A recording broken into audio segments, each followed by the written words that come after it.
My name is David Choi, and I study the weather on giant planets. When we look at Jupiter, we're seeing the top of its atmosphere and its weather layer. And its weather layer contains a lot of interesting features such as jet streams, vortices, storms, and these particular features called hotspots. So hotspots are like holes in the clouds because they appear very dark when observed in visible light, but in near-infrared light they appear very bright. This indicates that we're seeing deeper down into warmer layers of the atmosphere. Hotspots have been previously studied by the Galileo atmospheric probe.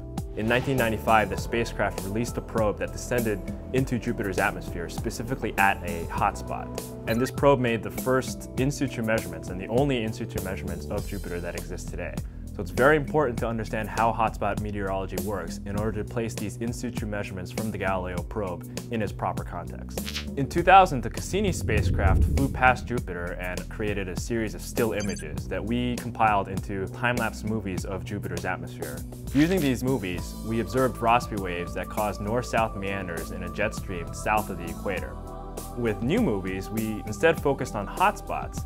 Hotspots are unique because we believe that there is a Rossby wave similar to what we previously detected, but instead of this Rossby wave moving north-south, it primarily moves up and down in the atmosphere.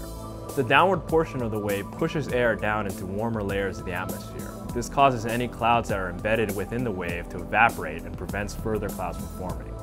So at any given time, there are approximately 8 to 10 hotspots in Jupiter's atmosphere that are spaced roughly evenly apart from one another.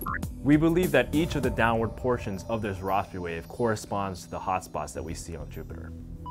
This new finding is exciting because it'll allow us to re-examine the Galileo probe data and allow us to better understand it and better place it in the context of Jupiter's overall global climate and atmosphere.